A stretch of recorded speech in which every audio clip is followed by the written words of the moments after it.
अस्सलाम वालेकुम नाज़रीन। प्रोग्राम है आज मुबारक के साथ। पाकिस्तान में काफ़ी हालात दिन ब दिन ख़राब नज़र आ रहे हैं और लोग जो इस वक्त परेशान हैं वो पाकिस्तान में तो हैं ही हैं। जिस तरह मैं बताता रहता हूँ, हमारे जो बैरून मुल्क लोग रहते हैं वो भी परेशान हैं पाकिस्तान की हालत देखकर। और तुर्की में कोई ज़लज़ले के बारे में बातचीत करेंगे। जावेद इकबाल चीमा साहब आज हमारे साथ होंगे मैनचेस्टर से। उनसे पूछेंगे कि हालात किस तरफ जा रहे हैं। अस्सलाम वालेकुम चीमा साहब। जी वालेकुम सलाम वरहमतुल्लाहि वबरकातुहू। मुबारक साहब, क्या हाल है? ठीक है। अल्हम्दुलिल्लाह। चीमा साहब, सबसे पहले ये बताइए कि तुर्की जो है उनमें और पाकिस्तानी में फ़र्क क्या है। तुर्की के सदर ने कहा कि मैं अपनी तमाम जायदाद जो है वो जो जल्ज़ला आया है जो मुतासरीन है उनके लिए वक़्फ़ कर देता हूँ, बेच के उन पर लगा दी जाए। और पाकिस्तान में कोई ऐसी मिसाल ज़िंदगी में आपने कोई सुनी हो या मिली हो? अभी तक तो जब से पाकिस्तान बना है, हम्म। मैंने इमरान खान के बारे में सुना था कि उसने वसीयत की है कि मेरे मरने के बाद मेरी सारी जो जायदाद है वो शौकत खानम और ज़कात वगैरह में तकसीम कर दी जाए। बाकी तो मैंने आज तक कभी कोई किसी भी लीडर से या किसी जर्नैल से या किसी ब्यूरोक्रेट से या किसी अदालत के जज से या किसी बड़े जो है ना वो ताजर से मैंने तो कभी नहीं आज तक सुनी। अच्छा, एक चीज़ सामने आई है जो बड़ी अहम है, इसलिए मैं बताता हूँ कि जो कौमें होती हैं तरक्की करती हैं उनमें कोई ना कोई ऐसी क्वालिटी होती है। लोगों ने दुकानें खोल दी वहाँ पे कि हमने सारी ज़िंदगी पैसे बनाए हैं, आज हमारी कौम के लोगों को ज़रूरत है तो वो जो सामान चाहिए वो ले जाएं। ये एक ऐसा कारनामा है, मेरा ख्याल है कि अनकरीब रमज़ान आने वाला है और हमारे वहाँ पे क्या होगा ये आप सबके इल्म में है। सलाब आ जाए, कुछ आ जाए, जो चीज़ सस्ती होती है वो जानबूझकर महंगी की जाती है। ये क्या वजह है अपना चीमा साहब? हम एक कौम क्यों नहीं आज तक बन सके? हमें हमारे दिल में क्यों नहीं दर्द पैदा होता? हाँ, बात आपकी ठीक है। ये दुख भरी दास्तां है मुबारक साहब, कि इसलिए मैं अर्ज करता हूँ ना कि इतना कुछ होने के बावजूद, इतने जुल्म सहने के बावजूद कौम नहीं उठी हम्म। और कौम उठ नहीं रही। हम्म। और उसके साथ ये बात अर्ज कर दूं कि तुर्की में जो जल्जला आया है या सीरिया में जो जो कुछ हुआ है, पाकिस्तान में इससे बड़ा अजाब आने वाला है।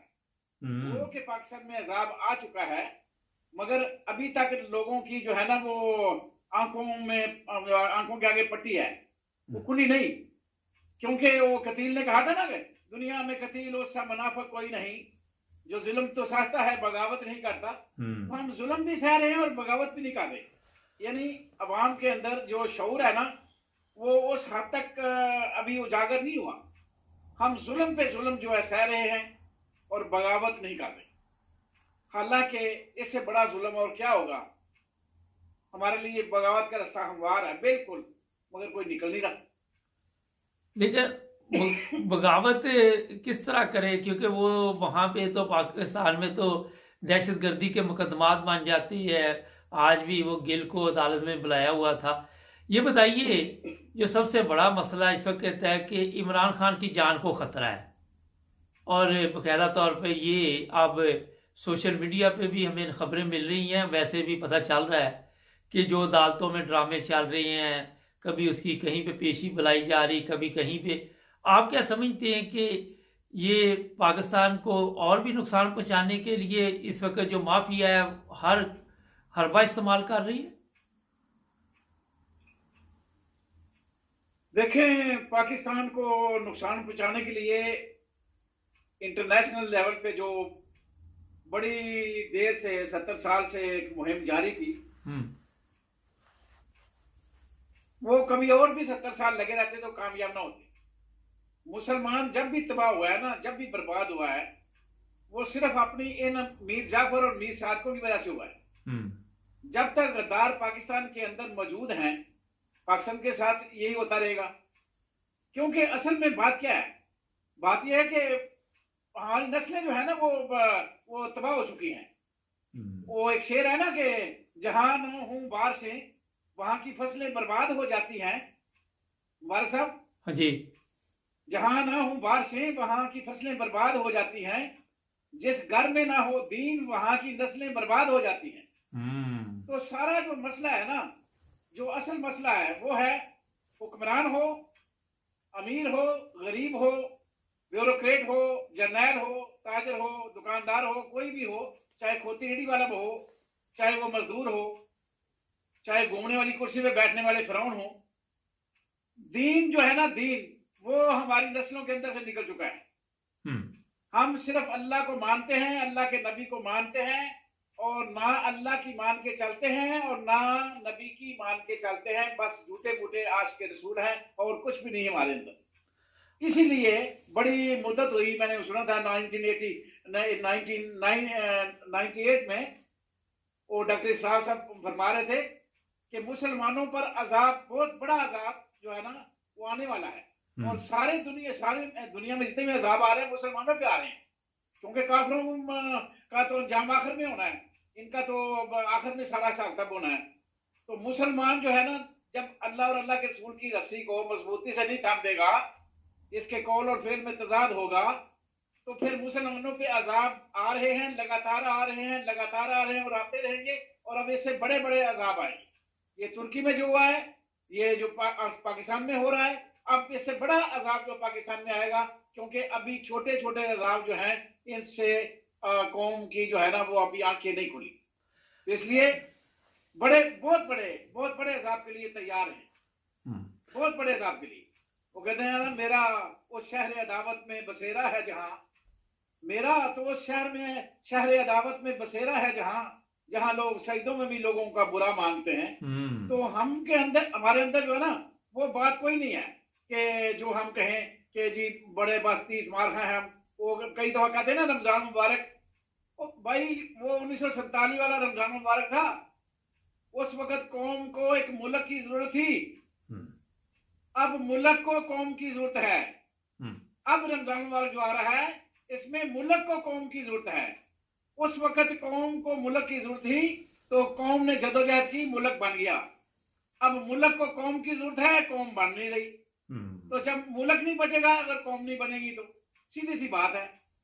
तो फिर ये महंगाई, ये सारे तूफान, ये अजाब देखे ना, वो किसी मेरे जैसे गुनाहगार ने ठीक कहा था ना, जहां रोटी मजदूर की तनख्वाह से महंगी हो जाए, जहां रोटी मजदूर की तनख्वाह से महंगी हो जाए, वहां दो चीजें सस्ती हो जाती हैं। एक तो औरत की इज्जत सस्ती हो जाती है और एक मर्द की गैरत बहुत सस्ती हो जाती है। तो मैं तो इससे पहले भी कहता हूं कि इनकलाब is only solution of our country. जब तक ये 50, 60, 70, 80, 90 या 100 के करीब लगा लें, इनका हिसाब होगा। जर्नैल हूं, ब्यूरोक्रेट हूं, ताजर हूं या हुक्मरान हूं, सियासतदान हूं, जब तक ये सीधा लोग चंद देकर आप मैक्सिमम 100 कर लें, मैक्सिमम इस 25 करोड़ आवाम से सिर्फ 100 आदमी को आप उल्टा लटका लें, सारा कुछ ठीक हो जाएगा।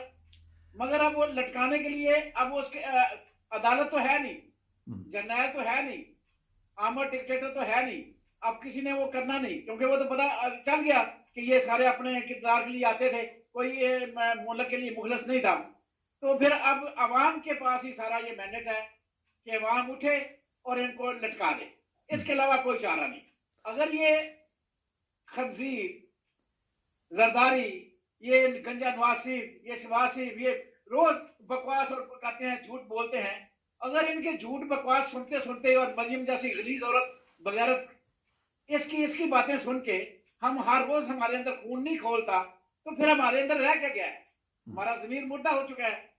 तो कौम को ये चाहिए कि इनकलाब के लिए निकले, फिर इनके घरों को जला दे, इनको खंभों पर लटका दे। उसके लिए जो है ना वो कौम के अंदर शऊर अभी उस लेवल तक नहीं आया। शायद इमरान खान के जेल जाने के बाद आ जाए, अल्लाह करे ऐसा हो। मैं तो कहता हूं कि अल्लाह करे ऐसा हो। तो मुझे तो यकीन जानो, ये सब कुछ जो है ना वो चंद शेर है, बता देता हूँ आपको। तो मुझको ये जहां बुरा लगता है, जुल्म सहता हुआ इंसान मुझे बुरा लगता है। किस कदर मसरूफ हो गई दुनिया अपनी, अब तो एक दिन ठहरा हुआ मेहमान मुझे बुरा लगता है। मेरे अल्लाह मेरी नस्लों को जिल्लत से निकाल, मेरी तो दुआ है, मेरे अल्लाह मेरी नस्लों को जिल्लत से निकाल, हाथ फैलाता हुआ मुसलमान मुझे बुरा लगता है। बहुत खूब। सच, ये सच है, ये सच है कि मेरे अंदर नफरत ही नफरत है। बस मुनाफिक वाला मेहरबान मुझे बुरा लगता है। गुस्सा आता है कसीदे वाली तहरीर देखकर, गुस्सा आता है कसीदे वाली तहरीर देखकर, फिर मुझे झूठ वाला कलमदान बुरा लगता है। वो खून भी पीते हैं, ताने भी देते हैं अवाम को, इसलिए जगीरदार सरमायादार सियासतदान मुझे बुरा लगता है। बहुत खूब। सारी कुव्वत के साथ, सारी कुव्वत के साथ जो ना बदल सका है इस निजाम को, सारी कुव्वत के साथ जो ना बदल सका इस निजाम को, वही जर्नैल सदर की कुर्सी पे हो बड़ा जमान मुझे बुरा लगता है। तो आखिरी शेर है आज कहता हूं, ब्यूरोक्रेसी का ये फरंगी वाला कलमदान मुझे बुरा लगता है। कुरानो नबी का हो नाफरमान मुझे बुरा लगता है। बहुत खूब। चीमा साहब, 2-3 बड़े अहम सवाल हैं, आप जरा मुख्तसर जवाब दीजिएगा। पहला सवाल ये है, अभी मेरे पास न्यूज़ पहुंची है, ननकाना साहब में एक बंदे ने कोई मजहबी ऐसा कोई काम किया कि उसे गिरफ्तार किया गया तौहीन मजहब में, उसको लोगों ने छुड़ा के खुद कत्ल कर दिया। क्या कोई कानून इस चीज की इजाजत देता है किसी मुल्क में जब कवानीन मौजूद हों? ये सिर्फ और मुबारक साहब दीन से दूरी की बात है। जितना हम दीन से दूर होते जाएंगे उतना ही हम दीन को जो है ना वो अपनी मर्जी के ख्वाहिशात के मुताबिक डालते जाएंगे। इसमें सिर्फ एक बात अर्ज कर दूं कि मुबारक साहब, जानवर में अकल नहीं होती और फरिश्ते में खास नहीं होती। जानवर में अकल नहीं होती और फरिश्ते में खास नहीं होती, मगर इंसान एक ऐसी चीज है जिसमें दोनों चीजें मौजूद हैं। इसमें अकल भी है और ख्वाहिशात भी हैं। और इंसान अगर अपनी अकल को दबा ले तो जानवर बन जाता है, और अगर अपनी ख्वाहिशात को दबा ले तो फरिश्ता बन जाता है। बहुत खूब। तो हम जो है ना अपनी अकल के घोड़े दौड़ाते हैं, अपनी मनमानी करते हैं। हमें अल्लाह और अल्लाह के नबी का कोई कानून याद नहीं आता और ना रहता है उस वक्त अपने जनूनी कफियत में, और ना हमें कोई पासदारी रहती है अपने मुल्क के कानून की। तो मैं तो इन चीजों को अच्छा नहीं समझता।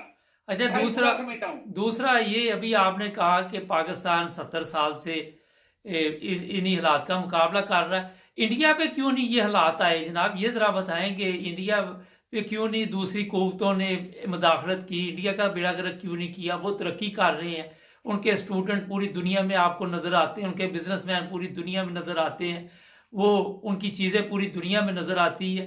तो हमारे ऊपर क्यों ये सारा कुछ हुआ जी? इसलिए हुआ है मुबारक साहब, क्या आप मुझे बता दें कि कितने जर्नैल इंडिया में आए थे जिन्होंने मार्शल लगाया था, पहली बात, और कितने सियासतदान ऐसे थे जिन्होंने मीर जाफर और मीर सादिक का किरदार अदा किया था? हालांकि कितने देर से मोदी हुक्मरान है। क्या कांग्रेस ने, राहुल गांधी ने कोई ऐसा काम किया जो शहबाज शरीफ टोले और जरदारी टोले ने किया? क्या वहां बकाऊ माल हुए? क्या वहां खरीदो उसमें हुई? क्या किसी जर्नैल के इतने, कोई जर्नैल बना दें इंडिया का जिसके पास इशफाक यानी या जनरल बाजवा जितने जो है ना राहील और दूसरे मुशर्रफ और इनकी जायदादें देख लें। किसी की जायदाद अगर जनरल बाजवा और जनरल इशफाक यानी या हमारे जर्नैलों के मुताबिक है तो बता दें। अगर कोई हर जर्नैल इंडिया का अगर अमेरिका में रहता है तो बता दें, अगर उसके फ्लैट दुबई में है तो बता दें, अगर यूके के अंदर उसकी प्रॉपर्टी है तो बता दें। हमारे जर्नैलों की, सारे के सारे जर्नैलों की और ब्यूरोक्रेट और सियासतदानों की प्रॉपर्टी लंदन, अमेरिका और दुबई में है। तो इसका मतलब है कि हम जो है ना बराए नाम मुसलमान हैं, हम सिर्फ दीन के नाम को इस्तेमाल कर रहे हैं। हमारे अंदर मुसलमानों वाली, अल्लाह और अल्लाह के नबी वाली अहकामात वाली कोई बात नहीं है कती तौर पे। हम जन और ज़र और जमीन के मदई है, वही हमें मिल रही है और उसके हसूल के लिए हम अपनी कब्र को भारी कर रहे हैं। ये हमारी सबसे बड़ी बगैरती है और इसी से मुल्क तबाह हुआ है। और यही सबसे बड़ी मिसाल है कि आप कोई एक मिसाल बता दें कि इंडिया का जर्नैल जो है ना वो कितना अरबोंपति है और हमारे जर्नैल का मुआवजा कर। अच्छा, ये बताइए, पाकिस्तान की अदालतों में और इंडिया की अदालतों में कोई फर्क भी है? कोई आपको नजर आया? आप भी जाहिर है किताबें भी लिखी, आपने मीडिया पे भी नजर है। देखिए जी, मैंने आपको पहले बताया था कि इंटरनेशनल लेवल पे जो है ना हर कौम जो है ना मुसलमान के खिलाफ है। ये बात पहले ज़हन में रखें। हम्म इंसाफ का जहां तक आप तो अलग है, अगर आप ये देखें ना कि जी वो जितने भी फैसले मुसलमानों के केस हैं, उनमें वो इंटरनेशनल लेवल की वजह से या उनकी जहनीत गंदी होने की वजह से आप कह सकते हैं कि उन्होंने डंडी मारी मुसलमानों के साथ अपना जो है ना वो भड़ास निकालने के लिए। मगर अगर ऑन दी होल देखा जाए इंसाफ का, तो पाकिस्तान से इंडिया की अदालतों का इंसाफ का म्यार बहुत बेहतर है। वहां रात को 12 बजे अदालतें नहीं खोलती, वहां नजरिया जरूरत के तहत जो है ना वो हुकूमतें तब्दील नहीं की जाती। वहां चंद एक मुसलमानों के साथ जरूर ज्यादती हुई है, इसमें कोई शक नहीं, वो इंटरनेशनल लेवल पे है। डॉक्टर आफिया सिद्दीकी भी तो अमेरिका में बेजर कैद है ना। तो ऐसी कोई उस बात को छोड़ के अगर आप वैसे लें तो इंसाफ का जो है ना निजाम का, वो इंसाफ का निजाम पाकिस्तान से हजार दर्जे इंडिया का बेहतर। चीमा साहब, आपने एक बात अभी कही कि इंटरनेशनल लेवल पे हमें इंसाफ नहीं मिल सका। पाकिस्तान की अदालतों में तो मुसलमान ही बैठे हुए हैं ना, वहां पे तो इंटरनेशनल का क्या तल्लक है? जब आप अदालतों में जो जज लेके आते हैं वो इंसाफ नहीं देते, और फिर उसमें क्या तल्लक आ जाता है इंटरनेशनल? उसमें तल्लक ये है ना कि आलमी ताकतों का काम है सारी कौम को नहीं खरीदते, वो तो चंद लोग खरीदते हैं, हुसैन कहानी जैसे। अब अगर एक मेजर जनरल नसीर को खरीदा है या जनरल बाजवा को खरीदा है, तो एक जर्नैल जो है ना इंटेलिजेंस का अफसर, वो फोन करता है जज को कि तुमने ये काम करना है, तुम्हें ये मराहत मिलेगी, और अगर तुम ये नहीं करोगे तो सुबह तुम्हें फारिग कर दिया जाएगा। असल बात यह है कि वो तो एक दो बंदा खरीदते हैं ना, सारी देग तो नहीं खरीदते। वो तो देग में चंद दाने जो है ना चेक करने वही काफी होते हैं। तो वो चंद लोग जो खरीदे हुए हैं वही इस निजाम का बेड़ा गर्क कर रहे हैं, वही जजों को, अपनी मर्जी के जजों को जिधर से उठाते हैं उधर आके चीफ जस्टिस इस्लामाबाद हाईकोर्ट किसने लगाया? ये चीफ जस्टिस इस्लामाबाद हाईकोर्ट जो लगा हुआ है इस वक्त बगैरत कुत्ती का बच्चा खंजीर, उससे सारे अपने काम करवाए जा रहे हैं, तो किसने लगाया? ये सारी एक गेम है। वही मीर जाफर, मीर सादक, हुसैन कानी जैसे लोग, जनरल बाजवा जैसे गद्दार और जनरल नसीर जैसे लोग, और ये डीजी ऐसा या जो इसमें लगा हुआ है नदीम जैसे लोग, ये लोग हैं जो इस मुल्क का बेड़ा गर्क करने में अपना रोल अपना बना रहे हैं और किरदार अदा कर रहे हैं। और इन जजों की, ब्यूरोक्रेटों की जो है ना, चीफ सेक्रेटरी के साथ क्या हुआ था पंजाब में? चीफ सेक्रेटरी को बंद करके कमरे में उसे क्या लिखवाया गया था? तो ये जब ये होगा तो कौन माइल का लाल जो है ना वो इंसाफ करेगा? बंदा बिठाया ही इसलिए जाता है कि ये हमारा बंदा है, तू कल फलां जगह बैठेगा और फलां जगह तू ये फैसला करेगा। ये बात है। यानी यहाँ अदालत फैसले जो है ना वो ऐसे नहीं हो रहे, बाई चॉइस हो रहे हैं। ये चॉइस है, ये मेरी चॉइस है, इसने ऐसे करना है, ये मेरी चॉइस है, इसको ऐसे करना है, ये है। और इसको जकड़ा हुआ है चंद जर्नैलों ने, चंद गद्दारों ने, चंद मीर जाफर और मीर सादिक जरदारी जैसे, सुभाष सिंह जैसे, राणा सनाउल्लाह जैसे बुली कुत्तों ने जो खेल रहे हैं किनके हाथों में? जर्नैलों के हाथों। ये है, चंद जर्नैल खरीदे हुए हैं, चंद जर्नैल, कोई ज्यादा भी नहीं है। अभी इस वक्त तो आपके सामने ना 3-4, एक चला गया ना, खंजीर चला गया जनरल बाजवा, तो पीछे उसके 3-4 और हैं, वही कंट्रोल कर रहे हैं सारा कुछ, वही सारा कुछ कर रहे हैं, वही गेम कर रहे हैं। किसी को कत्ल करना है, किसी को अंदर करना है, किसी को बाहर करना है। शेख के साथ क्या हो रहा है? ये सारा कुछ जो हो रहा है सिर्फ चंद 3-4 जर्नैल हैं जो सारे इस बेड़ा गर्क कर रहे हैं इस मुल्क को। ये है बात। अब ये बताइए, जो बड़ा अहम सवाल है कि इस्लाम क्या कहता है अदल के बारे में, मुख्तसर ज़रा जवाब दीजिएगा कि आपको अगर जज की कुर्सी पे बैठा दिया गया, काजी की कुर्सी पे बैठा दिया गया, तो आपने इस्लाम को देखना है, इंसानियत को देखना है, या ऊपर से जो हुक्म आए उसको देखना है? इसमें तो बड़ी हदीस पाक बड़ी वाज़ेह है कि शहीद भी जो है वो जहन्नम में जाएगा, और काजी जो इंसाफ करने वाला है वो भी जहन्नम में जाएगा। क्यों? वजह क्या है कि उससे ये पूछा जाएगा कि तूने ये फैसला किसके लिए किया? तो वो कहेगा मैंने बड़े 30 मारे, ये किया, शहीद हुआ मैंने मुल्क के लिए। तो वो उसको जवाब क्या मिलेगा? नहीं, तुमने ये जाती मफाद के लिए किया, तुमने ये कुर्बान किया कि मेरी बड़ी बड़ी वाह हो जाए, या तुमने अपने जाती मफाद को सामने रख किया, तो कहाँ? जहन्नम में फेंक दिया जाएगा। कितना बड़ा रुतबा है। और इंसाफ वाला जो है ना, सबसे बड़ा जो है ना वो कदर है इंसाफ वाले काजी की। और वो उसके बड़े भी गुनाह होंगे ना तो इंसाफ का तराजू उसने थामा होगा ना, तो अल्लाह के फजल से वो जन्नत में जाएगा। तो हमें वो जन्नत और दोजख का मामला हमारी आंखों से दूर है। बात वही आ जाती है दीन से दूरी की। तो बस हम जो है ना वो सब लगे हुए हैं, वो सब लगे हुए हैं। और अवाम के अंदर क्या है, अवाम अपने मुकद्दर का रोना रो रही है। कि वो एक शेर है ना कि तमाम उम्र मुकद्दर से जंग लड़ता रहा, तमाम उम्र मुकद्दर से जंग लड़ता रहा, खाशात से लड़ता तो वली होता।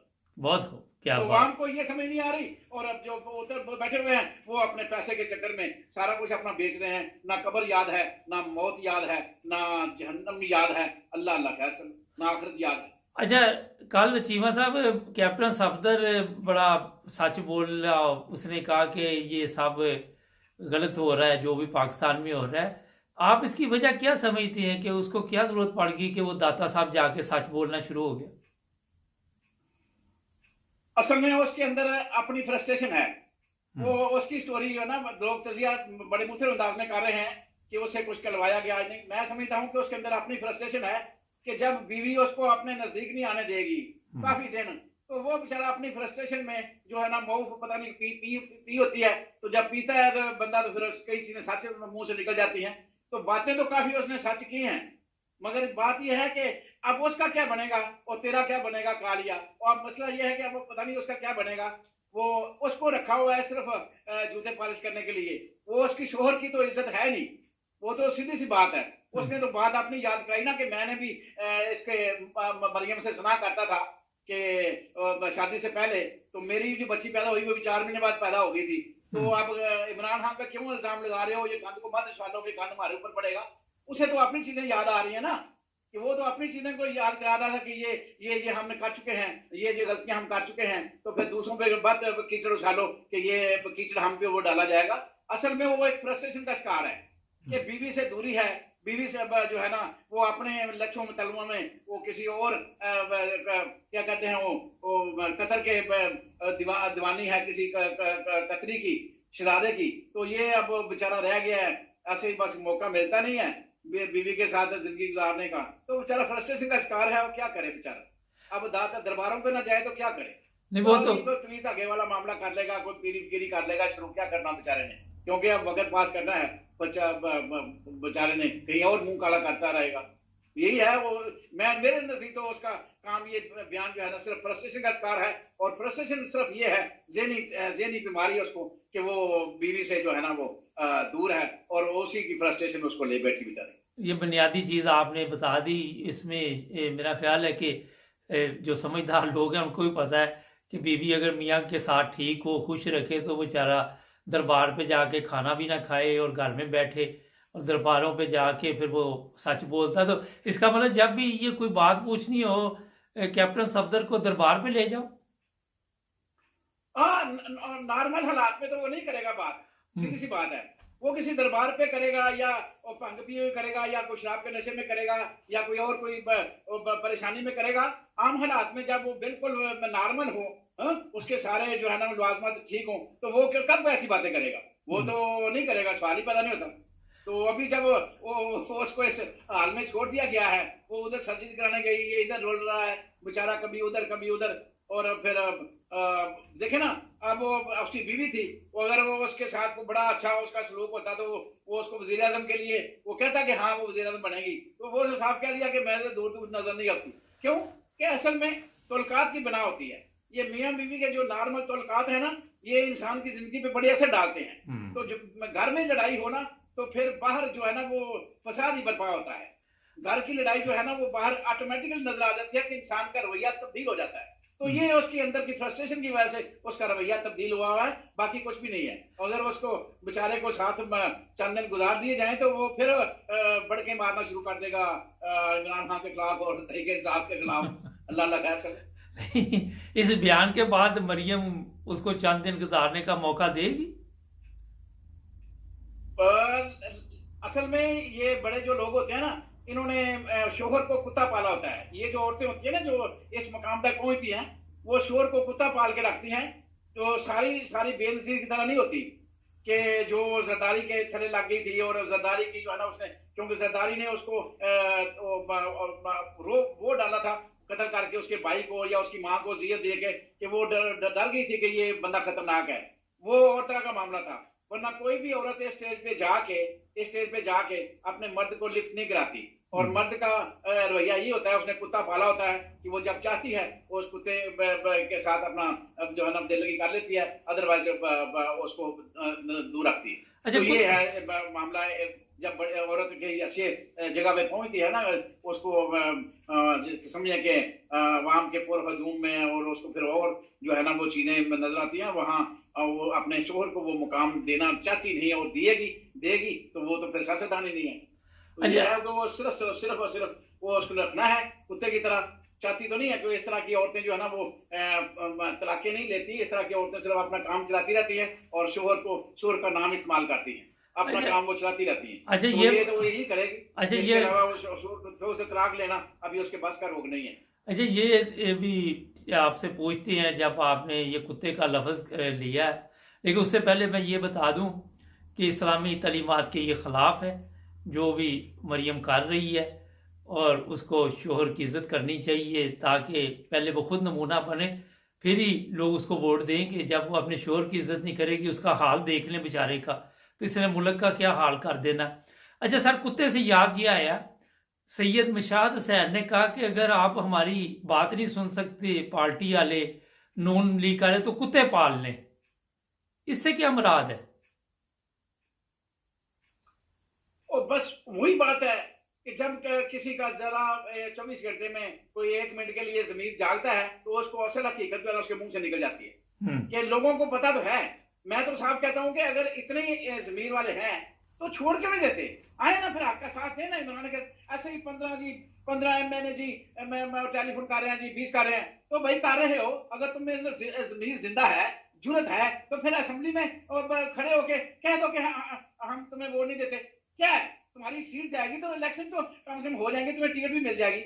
मैं कहता हूँ इनके अंदर गैरत है, जमीर है, मगर वो मर चुका है। गैरत भी मर चुकी है, जमीर भी मर चुका है। ये शायद शहीद हो या दूसरे MNA MP हो जो इमरान खान के साथ टेलीफोन पर आते हैं, मगर वो निसार हो या अब्बासी हो, भाई जमीर तुम्हारा जिंदा है, गैरत है तुम में, तो 24 घंटे की बजाय 1 मिनट के लिए क्यों जागता है? उसे जगाओ और कहो कि बस आज फैसला करो। फैसला इनसे हो नहीं रहा। अगर इनसे फैसला हो जाता तो मुल्क की तकदीर ना बदल जाती, हमें किसी जर्नैल के कदमों में पड़ने की जरूरत ही नहीं थी, ऑटोमेटिकली इलेक्शन हो जाते। मगर वो जो 15-20 आदमी हैं जिनके अंदर ये मुशाद सैयद जैसे, चौधरी साहब जैसे, या खान अब्बासी जैसे, या और जो अंदर खुफिया बैठे हुए हैं, उन्हें ये क्या कि इधर दिहाड़ियां भी लगाते रहो, उधर इमरान खान को भी फोन करते रहो कि जब कभी हालात वो आ जाएंगे तो हमें ये कर देना। टिकट भाई, हालात तुम पैदा करो, अपना जमीर जिंदा करो, बगैरती की जिंदगी छोड़ो, गैरत की जिंदगी पकड़ो, और आज ही वो 10-15 मिल के vote of no confidence Shahbaz Sharif के खिलाफ करें तो काम बन जाता है। डीसीड हो जाएंगे ना, क्या होगा? डीसीड तीर मार लेना, डीसीड बात खत्म भाई। नया इलेक्शन हम तरीके साहब के टिकट पे लेना है, लांत भेजो। तो जब जरूरत आए, गैरत आए, जमीर जिंदा हो, तो तब ये बातें मुंह से निकलती हैं। चाहे वो कैप्टन सफदर हो, चाहे सैयद हो, चाहे खानबासी हो, चाहे वो निसार हो, अभी तक इनके अंदर वो उस लेवल की गैरत मेरे ख्याल में जिंदा नहीं हुई, और उस लेवल का जमीर इनका जिंदा नहीं हुआ। जब उस लेवल का जमीर जिंदा हो जाएगा 10-15 MNA के अंदर, तो मुल्क की तकदीर उसी वक्त बदल जाएगी। ये बड़ी ज़बरदस्त बात की चीमा साहब आपने कि ज़मीर जिंदा होता है, मगर ये दोनों तरफ खेलना चाहते हैं। ये है सबसे बड़ा इनका मसला। अगर थोड़ी सी भी गैरत है तो वहाँ रिज़ाइन कर दे और आ जाए बाहर। अच्छा चीमा साहब, प्रोग्राम आज क्योंकि आपकी बातें बड़ी ज़बरदस्त होती हैं, लेकिन मैंने थोड़ा एक्स्ट्रा टाइम लिया, इसमें ये मुझे एक चीज़ बताइए बड़ी जो अहम है, कि एक तरफ पाकिस्तान के हालात जो हैं वो काफ़ी मुश्किल है, दूसरी तरफ से IMF कर्जा दे रहा है, लेकिन महंगाई आने वाले दिनों में और भी बढ़ जाएगी। आप क्या समझते हैं कि ये बर्दाश्त कर जाएगी कौम महंगाई में?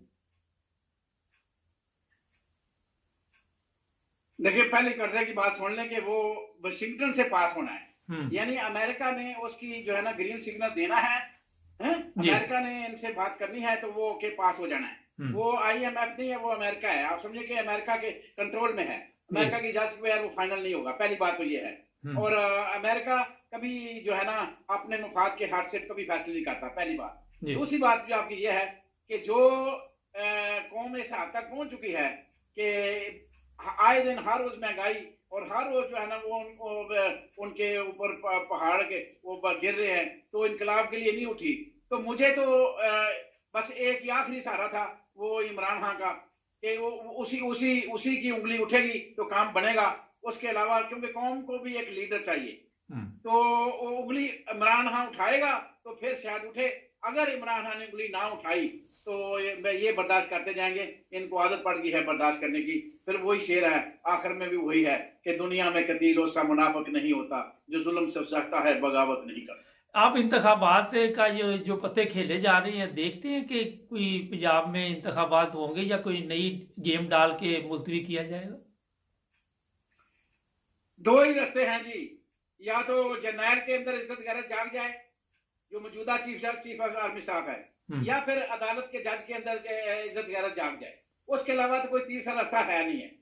तीसरा रास्ता मैंने बता दिया कि वो एमएनए थे जो चांदे की जमीर जिनका जिंदा है, वो टिकटें मांग रहे हैं इमरान खान से, तो वो उनका जमीर जाग जाए। अब उसके अलावा तो कोई रास्ता नहीं है। ये अवाम की वजह से, अवाम के अंदर तो इनकलाब के लिए निकले तो फिर तो सबको जलाओ गिराओ हर शय हो जाएगी। अगर श्रीलंका वाले रात हो जाएं तो फिर तो मुमकिन है, हर चीज मुमकिन है। फिर जब यही लटका दिए जाएंगे तो इनकी जो है ना सर्जरी हो जाएगी मरियम नवाज की जाति मरा के बाहर ही, तो बस बात खत्म। इसको लटका देंगे, सर्जरी इसकी बाहर हो जाएगी, कुत्तों के अगर डाल देंगे इसकी सर्जरी तो बात खत्म हो जाएगी, फिर तो काम हो रहा है। वरना अगर आम हालात में इसी तरह अच्छे माहौल में कोई अगर हमारी मदद कर सकता है तो वो जमीर जिंदा हो जाए अदालत के जज का, चीफ जस्टिस का, या जमीर जिंदा हो जाए चीफ ऑफ आर्मी स्टाफ का, या 10-15 एमएनए ओनली के जो जमीर की आवाजें जो निकल रही हैं उनका जमीर जिंदा हो जाए, वो इस्तीफे दे दें। तो उसके अलावा तो फिर कोई चारा नहीं। फिर आखिरी सहारा है कि इमरान खान उंगली का इशारा दे दे और अवाम इमरान खान के साथ निकलने को तैयार है, तो फिर वो भी आखिरी स्टेज है कि वो देख लिया जाए कि अवाम निकलती है कि नहीं। अगर निकलती है तो फिर काम बन जाएगा। चीमा साहब ये बताइए कि मुझे अब याद नहीं आ रहा कि सुप्रीम कोर्ट के एक चीफ जस्टिस थे, वो भी इन्हीं मुश्किलात का शिकार थे, मगर जब उन्होंने फ़ौज से मदद मांगी तो फ़ौज ने मदद करने से इनकार कर दिया था। मुझे नाम भूल गए इस वक्त जेहन में आ रहे हैं, लेकिन ये बगैर फ़ौज के अदालत कोई काम कर सकती है? बात आपकी ठीक है। अभी वही हो रहा है, अभी भी वही हो रहा है। आपने खबरों में सुन लिया होगा कि फौज ने भी रेंजर देने से इनकार कर दिया है, और जो वफाकी हुकूमत है उसने भी फंड देने से इनकार कर दिया है, और पुलिस जो है ना वो मसरूफ है, हमारी पुलिस हम दे नहीं सकते। यानी काम वही हो रहा है, काम वही हो रहा है। अब चीफ जस्टिस इस हालात में भी बहुत कुछ कर सकता है, इस हालात में भी बहुत कुछ कर सकता है कि कोई उसको पैसे ना दे, कोई उसको पुलिस ना दे, फौज जो है ना वो रुकावटें डाले। सारी रुकावटों के बावजूद अगर चीफ जस्टिस खड़ा हो जाए तो 90 डे के अंदर इलेक्शन का ऐलान कर दे तो फिर इनकी बोतली बंद हो जाएगी। फिर 6 लगाने के लिए जब लफ्ज मैं निकालता हूं तो मेरे लफ्ज की वैल्यू नहीं है। जब आर्टिकल 6 चीफ जस्टिस कहेगा कि लगना है तो फिर उसके साथ 2-4 जज और मिल जाएंगे। एक जज जुर्त करेगा तो फिर पीछे उसके मिल जाएंगे लोग हैं, बार काउंसिल के सदर भी बुला भी मिल जाएंगे, बहुत सारे उनको हमायत भी मिल जाएंगी, उनकी मदद भी हो जाएगी, और मुल्क जो है ना अपने अमन की तरफ दौड़ लगा देगा, इलेक्शन हो जाएंगे। मगर एक बंदे को खड़ा होना पड़ेगा, अच्छा जमीन टाइम खत्म हो रहा है, पड़ेगा, अपनी गैरत का मुजाहरा करना पड़ेगा, वो है चीफ जस्टिस।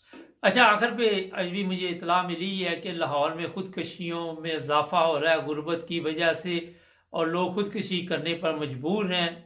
ये चीमा साहब मुख्तसर बताइए कि लोग क्या करें जब उनको खाने को नहीं मिल रहा, पीने को नहीं मिल रहा, भूखे हैं 4-4 दिन से, किसी के पास पैसे नहीं, वो क्या रास्ता अख्तियार करे? खुदकशी को तो है इस्लाम ने हराम करार दिया है, इसका जिम्मेदार कौन है? जरा मुख्तसर बताइए, काफी लंबा प्रोग्राम हो गया। खुदकशी उसको करनी नहीं चाहिए मेरे हिसाब से। जो इतना है खुदकशी करने वाला, वो तो इनके किसी ना किसी एमएनए को लेके मरे, किसी एमपीए को लेके मरे, किसी ब्यूरोक्रेट को लेके मरे, किसी के सिरे चढ़े। ये तो नहीं, तो अपनी खुदकशी कर लो तो उन्हें क्या फर्क पड़ेगा? सारा मुल्क खुदकशी पे करा जाए तो उन्हें तो कोई फर्क नहीं पड़ेगा। वो तो कहते हैं ना जेल भरो, उन्हें कोई फर्क नहीं पड़ेगा, उन्हें सारे मर जाए कोई फर्क नहीं पड़ेगा। फर्क तो तब पड़ेगा जब बुली कुत्ता राणा सुनावला जैसा इंसान जो है ना वो 2 एलियंस के गले लाके इसको गोली मार दे। चले बहुत क्या शुक्रिया। कि मैंने तो मरना ही है, चलो ठीक है इसके सिरे चढ़ जाता हूँ, तो फिर ये फर्क पड़ेगा। चले उसके बहुत अलावा इनको कोई फर्क नहीं पड़ेगा, जेल में बनने से भी फर्क नहीं पड़ेगा, मैं खुदकुशी करने से भी फर्क नहीं पड़ेगा कि मैं जाके मार और के चौक पे खुदकुशी कर लूं, तो हुक्मरान को क्या फर्क पड़ेगा? वो तो बगैरत है, तो बगैरत के सामने ऐसे काम करने से कोई फर्क नहीं पड़ता। बहुत या तो शुक्रिया। बगैरत के सिरे चढ़ जाए बंदा, चले तो सामने इसके गाड़ी के आगे आ जाए, या इसके सिरे चढ़ जाए इस बुल्ली कुत्ता और खंजीर जो बूट पालिश करने वाले, या किसी ना किसी ऐसे खंजीर को जो है ना वो अपना सीना तान के खड़ा हो जाए, बस ठीक है भाई। चले कम बहुत से कम शुक्रिया। वो उस बगैरत को भी तो पता चले ना कि भाई कुछ ने मरने की कोशिश की है। चले ये बहुत है शुक्रिया, बहुत बहुत शुक्रिया। टाइम ख़त्म हो गया। अच्छा, मैं एक बात सिर्फ कहूँगा, ज़मीर जब तक जिंदा नहीं होंगे कुछ भी नहीं होगा। मुर्दा ज़मीर के साथ आप कोई तब्दीली नहीं देखेंगे, कोई कामयाबी नहीं देखेंगे। चीमा साहब ने भी यही कहा। बदकिस्मती से हमारे वो लोग जिनके ज़मीर मर चुके हैं या सोए हुए हैं या बेहोश पड़े हुए हैं या कोमा में गए हुए हैं, वो अपने ज़मीर जगाने की कोशिश भी नहीं करते। वो कहते जिस तरह चलता है चलने दो, मिट्टी डालो। और हमारे ज़मीर मुर्दा हैं, उससे अवाम की जो मुश्किलात है वो जो भी होता रहे। हमारी ज़िंदगी पिकनिक की तरह चलनी चाहिए, याशी की तरह चलनी चाहिए। एहसास नहीं दूसरों का, कोई हमदर्दी नहीं दिलों में, पत्थर दिल है। तो ये चीज़ें पैदा करनी पड़ेगी अपने अंदर, फिर जाके हालात बेहतर होंगे पाकिस्तान के। हमारे चैनल को सब्सक्राइब करें, जुड़े रहें।